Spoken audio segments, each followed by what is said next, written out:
Buenos dias, and welcome to the first episode of Chainspotting, my new podcast that does the same as the last one did. So essentially, I'm going to bring a couple of stories, articles, news pieces, stuff like that I found interesting, that you guys found interesting over the week, and then we're going to sift through them, analyze them, all that sort of stuff. So yeah, very excited to kick things off this week with two pretty interesting stories. One of my own choosing and one that was put in front of me by a good friend of mine. So we're going to be talking today about Michael Saylor, Senor Saylor. He's been on the news. I have my own thoughts about Michael Saylor, which you're soon going to listen. Lucky you. And then we've got the two-pronged, the IRS, the Internal Revenue Service, the tax man of the United States, Uncle Sam's collecting hand, is going to be the second part of the show. So welcome in and let's kick it off.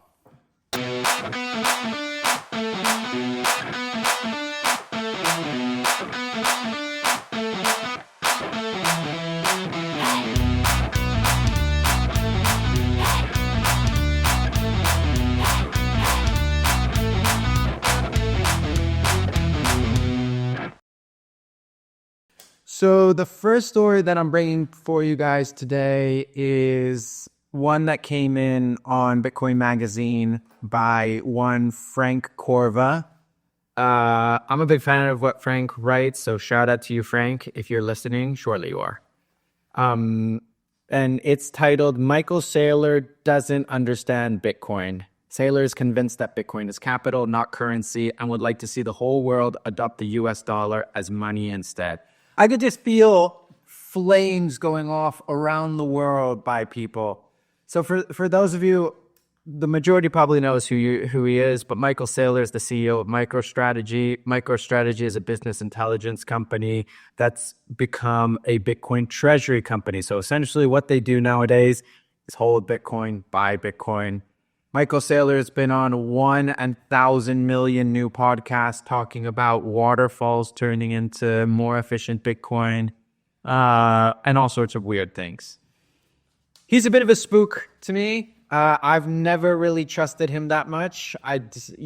He's always giving me up these weird vibes. So this one obviously connected pretty, or at least I was immediately drawn to it. So Frank, let's kick it off. Why don't we?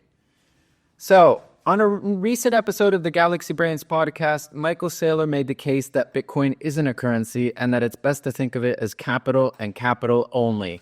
So I looked at the definition of capital. I thought that would have been useful so that I know what the fuck I'm talking about. And it's wealth in the form of money or other assets owned by a person or organization or available for a purpose such as starting a company or investing. That's according to the Oxford Language Dictionary. I don't know how much you trust that source, you untrusting listeners, but anyways.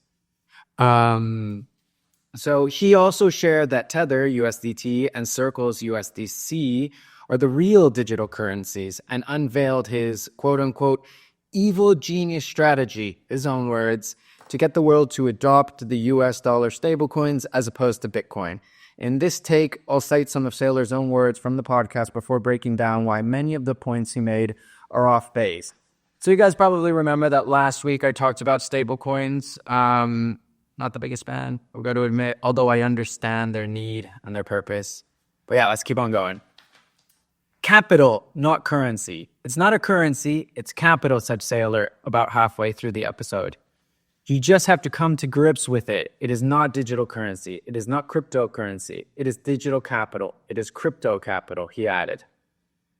So yeah, this is like one of the biggest tensions in the Bitcoin space, which is Bitcoin money or is Bitcoin digital gold or is it both? I kind of side on both ends. So there's that typical graph that's like, the different adoption phases. So you have store of value, then you have medium of exchange, unit of account, all that sort of stuff. I still think that we're in store of value phase or even pre-store value phase. We're in just like hang the fuck on, it's volatility time sort of phase. So something to keep in mind. The bizarre thing is that Michael Saylor is so adamant on calling it capital instead of currency and sort of belittling or like turning away a lot of his most fervent believers. So yeah, Saylorism, which is this idea that Michael Saylor is like the best thing to ever happen to Bitcoin, pretty much hangs on everything he says, has brought on a bunch of TradFi bros, and just like is starting to move away from this Bitcoin as decentralized peer-to-peer cash into Bitcoin is Manhattan real estate in cyberspace, which there's a part of me that agrees, but then there's another part of me that fundamentally disagrees with. But yeah, back to Frank. I searched the Bitcoin white paper to see how many times the word capital showed up. It isn't mentioned once. However, in both the title and the abstract of the text, Bitcoin is referred to as electronic cash. While cash can, of course, be capital, it is not only capital. To think of Bitcoin only as capital is to deny certain of its most essential properties, like the ability to use it to transact with anyone, anywhere, in the world permissionlessly. I read.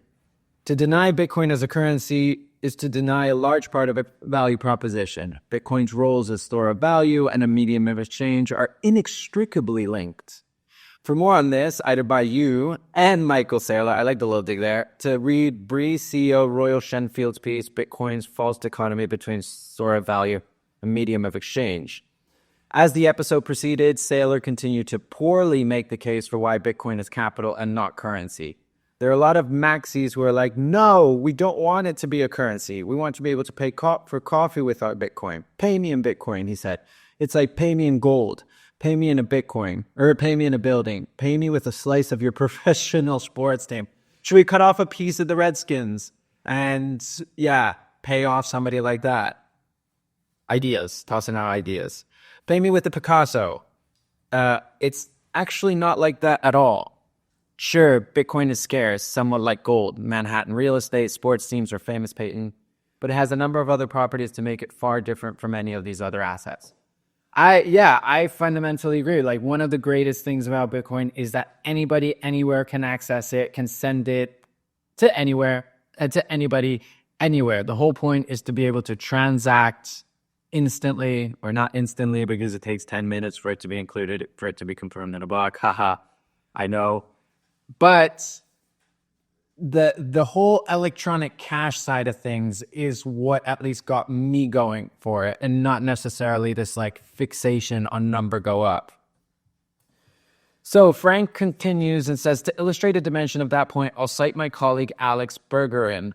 I invite anyone who thinks Bitcoin is like gold to launch a custodial gold wallet. Oh, wait. So a custodial gold wallet is essentially a digital wallets that would hold your physical gold. Makes no sense. I'll also wait. And then Saylor cited, wait for it, and drum rolls, please, Fed Chair Jerome Powell. He's pretty much like the enemy of Bitcoiners. So the fact that Saylor is citing the enemy of Bitcoiners, not the other, I'd say like there's a bunch of enemies to Bitcoiners. Bitcoiners are enemy-riddled people. But Jerome Powell is pretty far up there on the not very kindly taken and thought of list. Take on Bitcoin in efforts to drive home his point that Bitcoin is capital, not currency. The reason Bitcoin rallied past 100,000 is because Jerome Powell on stage said to the world, Bitcoin does not compete with the dollar, it competes with gold, he said. That's absurd. Like, the fact that Bitcoin even just got close to 100,000 had nothing to do with fucking Jerome Powell. And now, I'll do a little not disclaimer, but there's people who pointed out that Saylor talks to specific crowds when he gets on podcasts. So I understand that he's pandering to a specific set of, say, traditional investors that want to buy MicroStrategy or that thinking about MicroStrategy. So he has to look and sound and add and feel a little bit more regulated, a little bit more sterile, a little bit more okay with all these sort of things. But it's fucking bullshit. Because he's gone on previous podcasts saying completely different things that are much more aligned with cypherpunks and with libertarian roots and all that sort of stuff. So, and well, I should have maybe carried on, but oddly enough, Saylor said this without acknowledging that the man who said this is the head of the institution that Bitcoin should theoretically replace. Get out of here.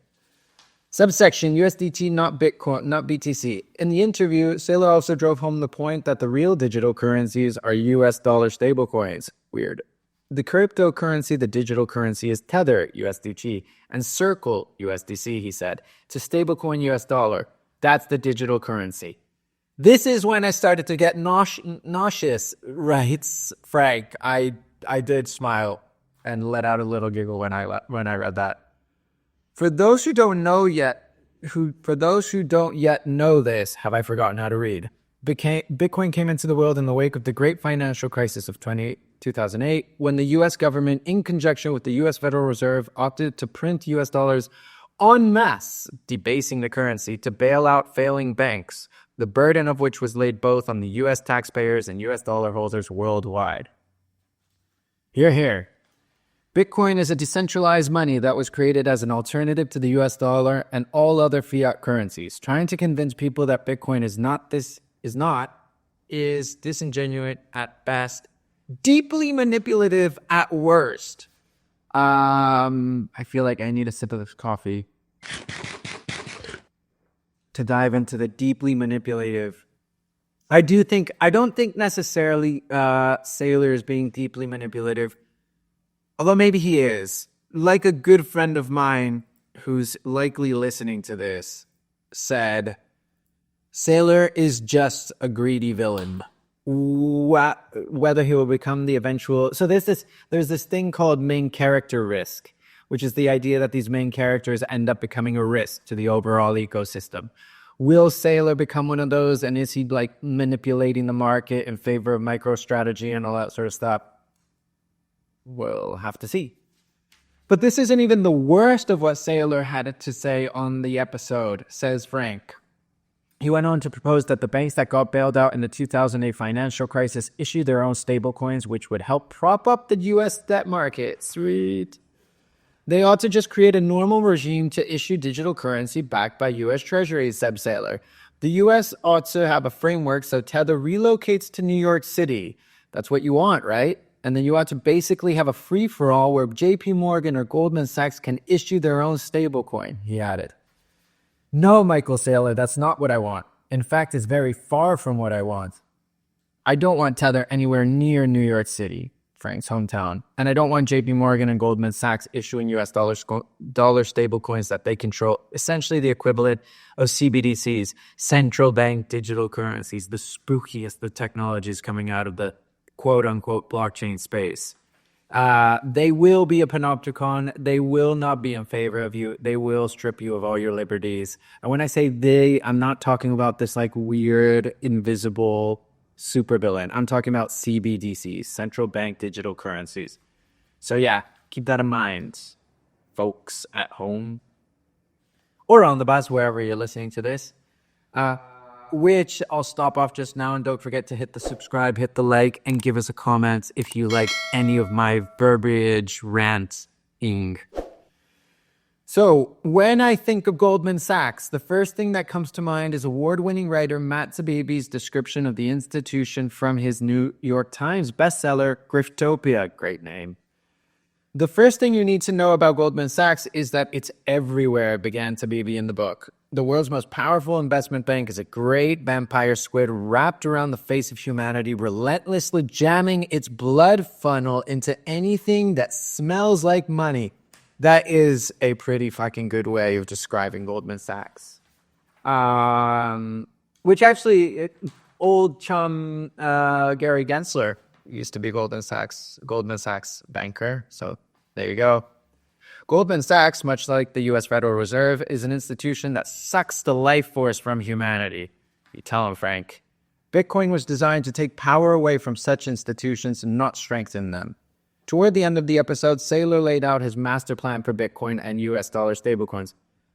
This is the evil genius strategy that he was pointing to before. So here it is. Everybody outside the U.S. would give their left arm to be capitalized on U.S. bonds. So my strategy would be, and I really think it's an evil genius strategy, so good that our enemies would hate us, but our allies would complain too. And the U.S. would make 100 trillion in a heartbeat. Okay, so that's what Saylor said before he actually said that. So that's weirdly written. Perhaps a little bit of a disclaimer there would have been nice. Anyways, mind the details. But that's what we're here for. Here's the strategy. You dump gold, demonetize the entire gold network, you buy Bitcoin, 5 million or 6 million Bitcoin. Just remember, there's 21 million Bitcoin. So that's a shit ton of Bitcoin that we're talking about. And you monetize the Bitcoin network.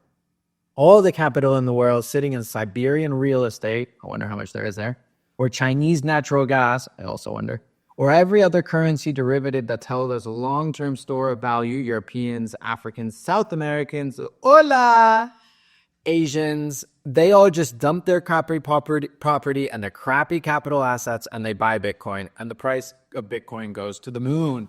Moon boys around the world rejoice and rejuvenate with the sheer thoughts of Bitcoin going to the moon and Saylor being the commander of that vessel.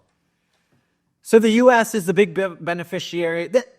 Step back. So that's essentially that's why people are so annoyed, and I count myself as one of them with the Bitcoin space, because like it's become the number go up technology, NGU. Like it's all about number go up. It's all about Bitcoin going to $1 million.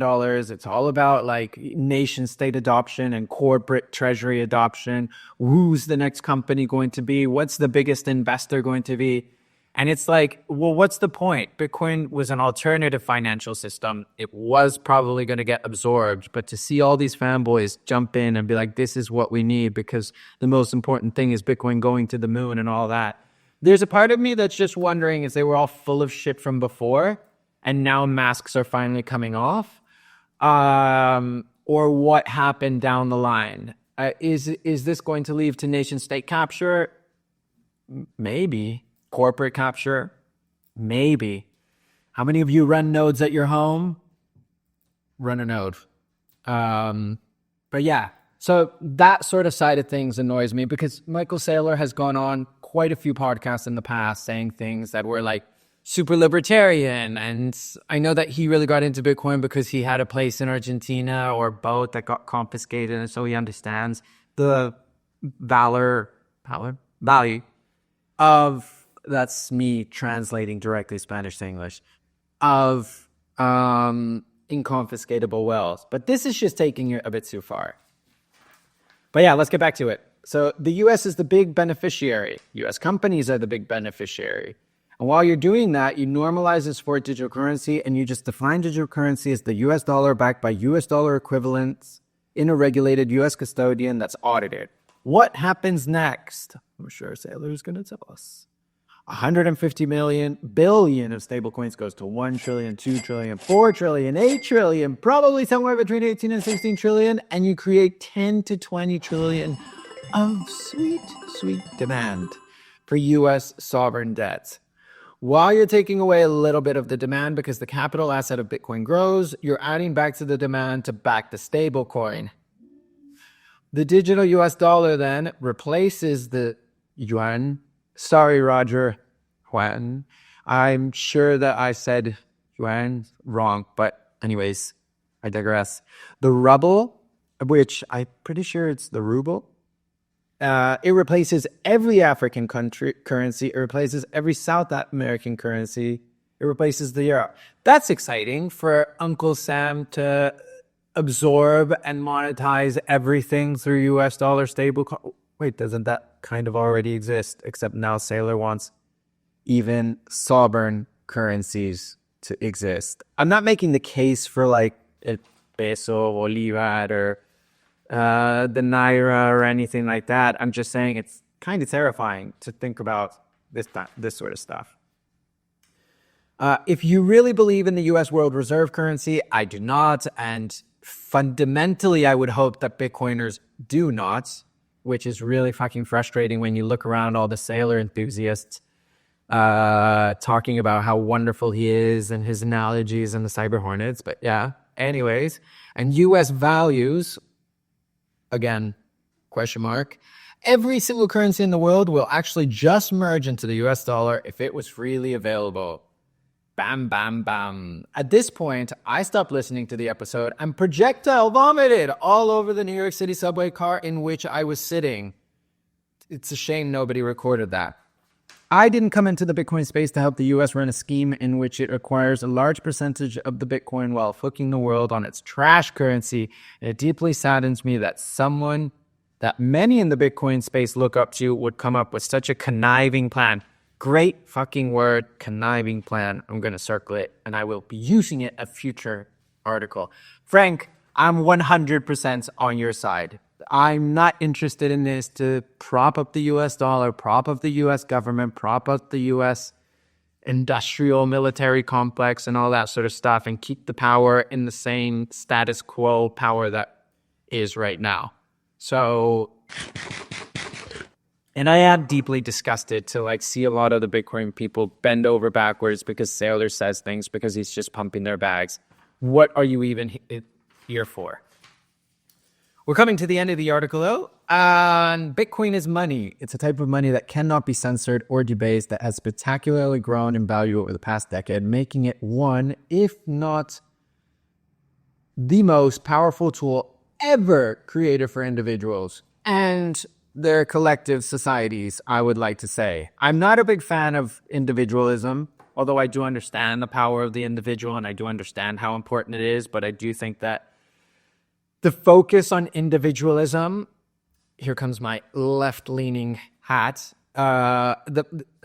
individuals are important, and you do have to start at where, from within and all that hippie stuff, and then move onwards and make yourself better and all that sort of stuff. But rampant individualism and forgetting about the collective isn't going to entirely serve our purpose. So something to keep in mind. Maybe Frank just left that out. It was part of the draft, or his editors. God knows that they do that sometimes. To think of it as anything less, or to try to convince people that a new iteration of an incumbent version of money is better than it is to be deeply misinformed. While Bitcoin is capital, that's not all it is, and please don't let Michael Saylor or anyone else convince you otherwise. Bada bing. I really like this article, and I fully agree with Frank on most of his terms, most of the things he has to say. Is Saylor a spook? Yes. Is Saylor buying for nation state adoption because he's close to the nation state, or because he's becoming super powerful and it's better to have the men with arms, guys with guns, in his, I don't want to say in his pocket, but close to? Totally understandable. He's also running a business that is deeply intertwined with the price of Bitcoin, so he has to push it to the moon. So yeah, there's a part of me that thinks that it's a regulatory ploy and play, but then there's another part of me that's this is absolute bullshit and is completely antithetical to what Bitcoin stands for and what I'm interested in it, which is something to empower and enfranchise people that have been historically disenfranchised. So yeah, it's a sad state of affairs to look at the Bitcoin ecosystem and to see Saylor have so much power, and for him to be the unequivocal talking head of the Bitcoin space, and to see all these Bitcoiners bend over backwards. And yesterday, they were all about peer-to-peer digital cash and the importance of privacy online, and separation of state and money and all that sort of stuff. And then today it's yay, US dollar stable coins because Bitcoin will go up and MicroStrategy is the most important investor of the 21st century and all that sort of stuff.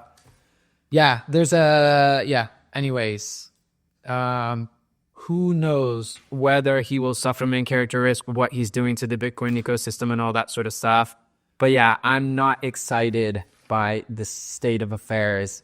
And I'm glad that there's people like Frank and a bunch of you out there listening that believe in something different and that continue to believe in what Bitcoin was created for in the early days, which is why I'm still here. So yeah, that rounds off round one of our storytelling saga sequel sequence of episode 1 of Chainspotting. So back in a second with number 2.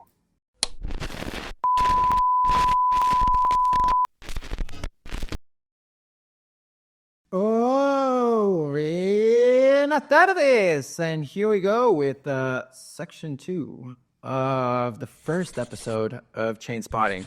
Just a reminder, please, this is a favor. It's not a big one. Subscribe, like, comment. It helps me out a lot. Especially because why not? So yeah, the second one is a piece that I brought in from The Rage. So that's a digital magazine, I'm going to call it, or like it's independent journalism by Lola Leitz, sorry. Huge fan of the work that she does. She's an investigative journalist, independent investigative journalist who's she's actually deeply in like it meshed in with like the anti-Saylor crowd, I'm going to say, because she understands the need for digital privacy. She understands the need for a digital peer-to-peer cash. So yeah, keep on with the good fight. She's done some brilliant pieces on chain analysis, so surveillance of the blockchain. Highly recommend. Highly recommend. But yeah, this one came in by it's called The Rage, her media outlet is called The Rage, and it was written by Yael Ossowski. He's a fellow at the Bitcoin Policy Institute. I hadn't admittedly heard of him before I read this piece, but seems pretty legit. So it's titled The Two-Pronged 11th Hour IRS Squeeze on Bitcoin and Crypto Developers. The IRS, the Internal Revenue Service, is cracking down on non-custodial services with 2 new rules finalized between the years. So yeah, kicks off, call it the 2024 Christmas crypto regulatory shock. Great intro. In a matter of days, the Internal Revenue Service, it's interesting how the state can quickly muster up its organizational skills to pass on stuff like this, has provided clarity on 2 separate regulations that will have an intimidating impact on anyone who uses what the government deems digital assets. Both of these proposals have been cooking within the bureaucratic chambers of the federal government and its rulemaking process for some time, but the finalization and deadlines have caused understandable panic among those who hold Bitcoin and other crypto offspring in the US, as well as developers and innovators who offer tools for us to use. So just to start off, Ossowski, I'm loving some of these words in the description. Intimidating impact, crypto offspring is one that I hadn't heard before, and it's wonderful.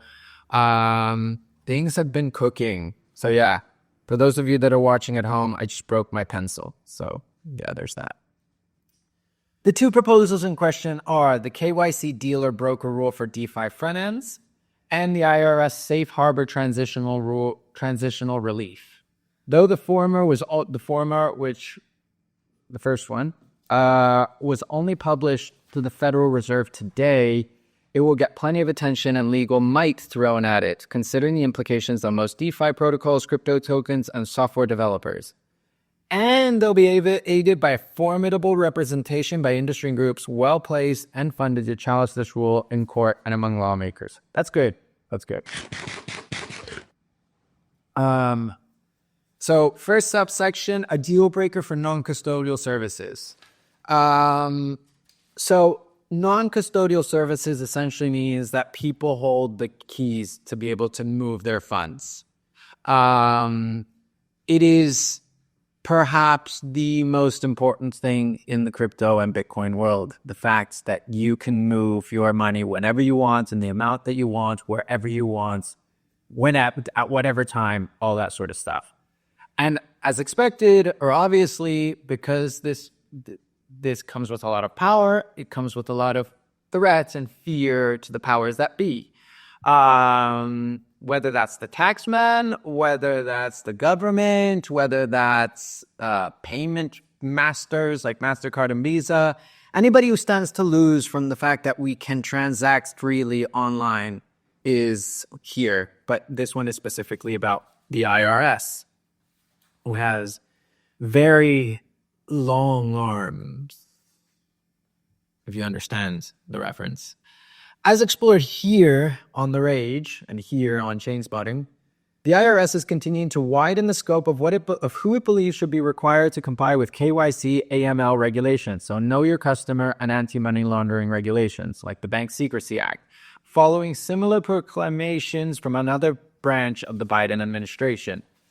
So essentially, it means they're going to be able to watch us much more. Did anybody order a little cup of dystopia?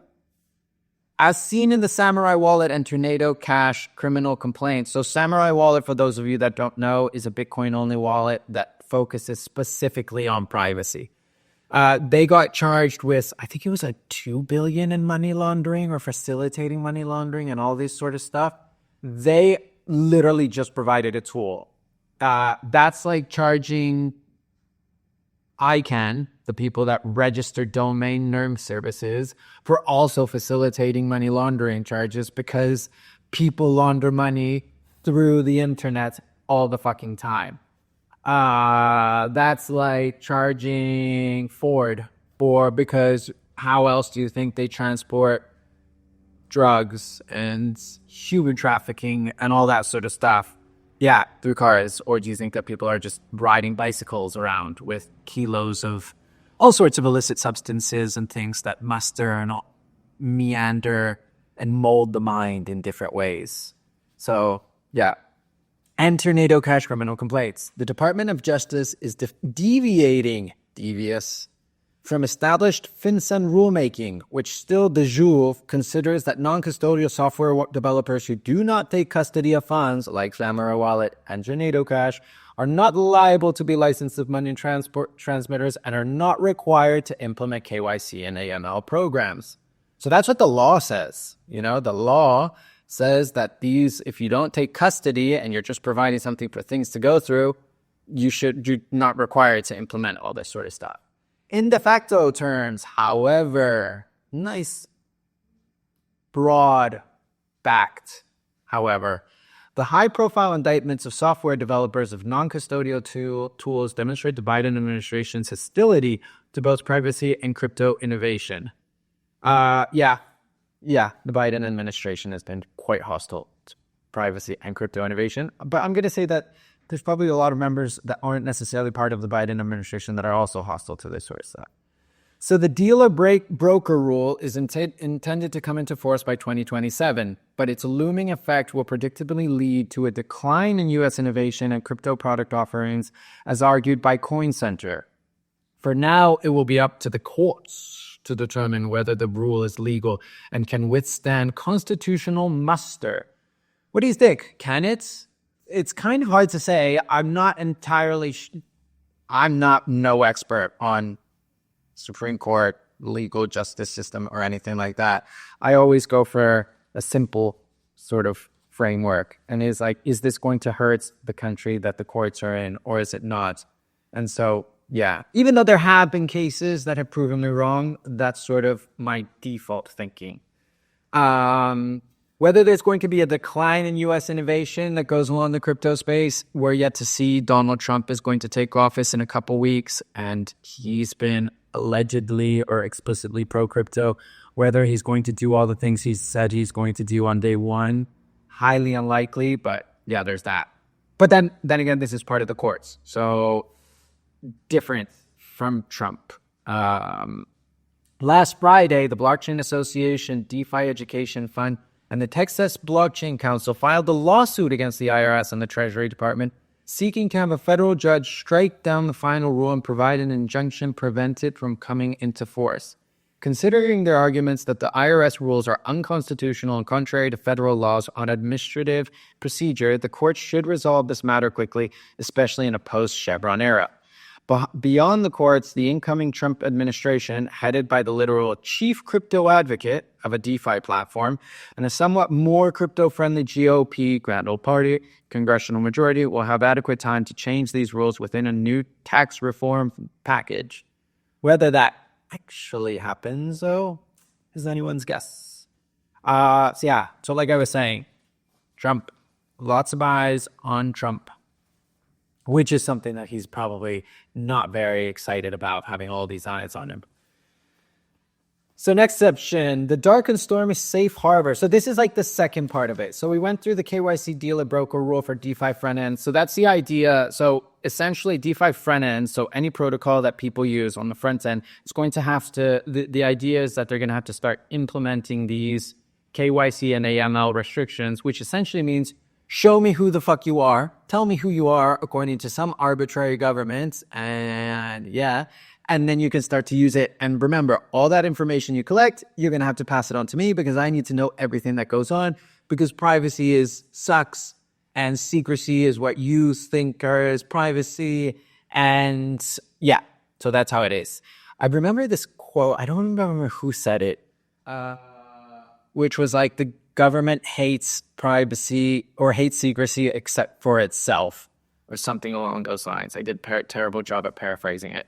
But you see what I mean, and I've never understood why they just assume that everybody is a criminal and everybody is just waiting for technology to come and allow me to be able to go and be all shady and opaque and sinister and all this sort of stuff.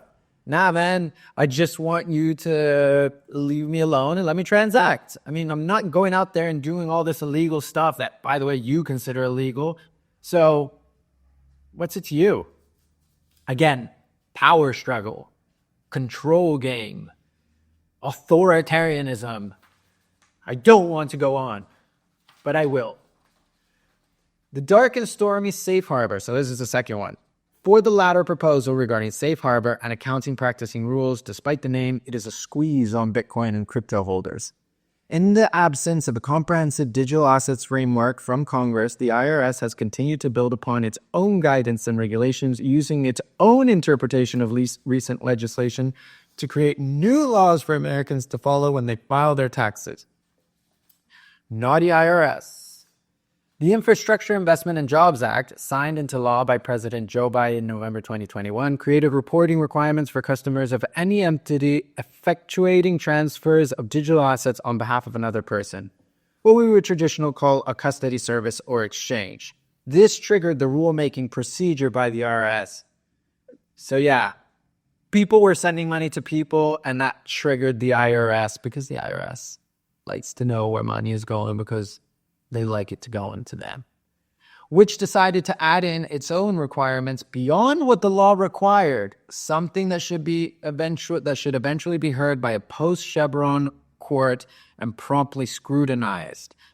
I totally agree. I think, and actually I'm going to look up what the fuck means a post-Chevron world.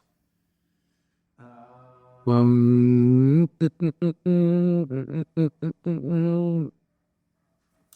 the Chevron doctrine originates from a 1984 U.S. Supreme Court decision, Chevron USA versus Natural Resources Defense Council. According to the doctrine, in the absence of a clear directive given to a federal agency, courts should defer to an agency's reasonable interpretation of the laws that it was congressionally charged to administer.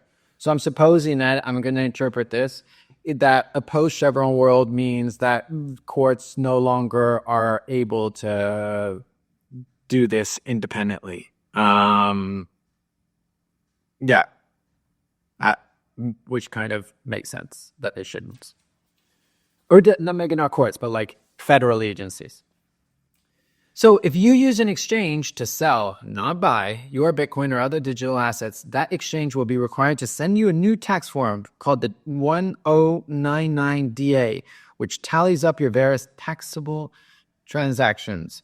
This file will be sent out to customers to be retained for up to 7 years, and also retained by exchanges and shared with the IRS if an audit demands it. Finalized in July 2024 and later expanded upon, because it always expands, it never constricts. IRS Revenue Procedure 2024-2028 also outlines the method for the determination of amounts realized and basis for certain digital asset sales and exchanges, opting for a wallet-by-wallet accounting method rather than the universal accounting method. Previously, when taxpayers reported their crypto capital gains to the IRS, they provided a broad cost basis as if all crypto came from a universal single account. Now the IRS wants that information on a per-wallet basis, understanding that tokens and UTXOs were acquired at different fiat prices, and that should be taxed accordingly whenever they are sold or traded for goods. This also kind of has a link to the previous idea, which is that Bitcoin is capital and not money, because as far as I'm concerned, and I might be making a huge mistake here, that would be in line, that would be pretty on brand. Money doesn't necessarily has to be, like, the money itself doesn't necessarily have to be taxed when it gets sold for traded or goods. I know that there's a sales tax, but it sounds like here there was to be even more information for more tax accordingly. So yeah. What the IRS is offering via the safe harbor provision is protection from any liability if crypto holders provide a snapshot of their holdings on a wallet-to-wallet basis by January 1st, 2025. So a couple days from now, this recording, or yesterday, this recording, which can be used to determine the level of capital taxation in the future. It's always about filling their pockets, lining it with sweet crypto coins. Moving all of your Bitcoin and crypto tokens into a single wallet, or selling them all and repurchasing them to establish a consistent cost basis is the aim. So again, like, moving them all into a single wallet is annoying, it's expensive, and it's also dangerous because you have all this information about, like, who has which money, who has which coins, access to those coins. That's why it's dangerous. Selling them all, lol. So yeah, dangerous. The safe harbor element, so graciously offered by the nation's tax enforcers, is realistically a legal maneuver to coax as many taxpayers as possible to provide the cost basis for their crypto purchases, giving the government an adequate formula to follow for calculating how much tax you owe. So that's, yeah, another side of it. Not just control and the danger, but it's also how much are you going to have to pay Uncle Sam? Put simply, the IRS wants to bring as many digital assets as possible into the tax system and attach a cost basis to every coin, token, or UTXO. If you can measure it, you can tax it. That's the aim. The concept and application of this new rule is incredibly complicated, muddy, and provides plenty of new customers and businesses for crypto tax attorneys and accountants who are seemingly the only people who can somewhat explain these rules. What about those who have been DCA and Bitcoin purchases for years, making daily, weekly, or monthly purchases on several different platforms and websites? What about those who use Bitcoin for goods and services they need from different wallets and UTXOs? Understanding the technical and legal implications of this accounting and safe harbor plan is beyond the scope of this article and this episode. So for that, I'd also, because Yael also recommends Crypto Tax Girl, I'll recommend her as well. But it does mean that, without even thinking about it, potentially millions of Bitcoin and cryptocurrency holders will be non-compliant with the IRS rules and risk further audits, future audits, and penalties if they miscalculate the gains of their various crypto transactions over the years. Or they'll be forced to hodl forever until there is more clarity from federal legislation and guidance. In the meantime, this one was great. We'll have a nation of Bitcoin scofflaws. So people that skirt the laws, people that are lawless, or not lawless, but they avoid. This is obviously a juggernaut of epic proportions that will need fixing and should be more congruent to the promise of peer-to-peer digital cash intended to fix the money. Yeah, what a way to end. So some pretty hopeful articles today, or stories. This makes sense that the IRS is trying to pass these. They call it, I think, the 11th hour because it's like towards the end of the congressional, like this end of the year period. It has a name. I don't remember that name right now. But anyways, somebody can comment what you call this, like, I think it's like lame duck, this lame duck period. Well, that was very, yeah. Anyways, I was going to make a terrible dad joke, but I'll save you guys the agony of listening to it.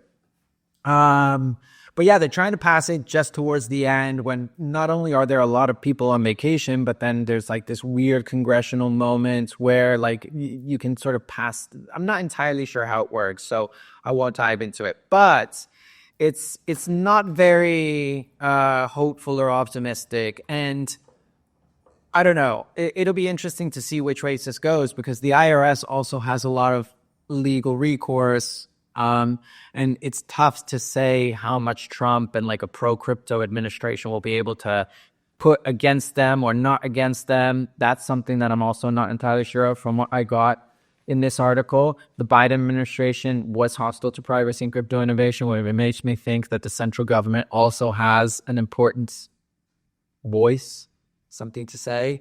But yeah, some pretty wicked stuff happening in the land of Uncle Sam. And I do think this is interesting, not only because, but also because the U.S. exports a lot of its stuff, whether that's political, cultural, social, even though this is legal, essentially, but it's something that other countries are definitely looking towards. So if the U.S. passes this, what's to stop places like Chile or Mexico or Thailand to start passing these sort of regulations and start treating essentially everybody like, one, a criminal, because there's no privacy. We want to know all of your transactions and all of your holdings. But two, also, we want to tax every single fucking sat that you have, you know? Daunting, to say the least. And that rounds up episode 1. So, like I said, please give us a subscribe, give us a like, give us a comment. Yeah, what did you think? And remember, if you want me to analyze a story that you found interesting, please drop it in the comment section. Or you can DM me or follow me on Twitter at El Pedro Solimano. You can find me there. But yeah, thanks for tuning in, and I'll read you later.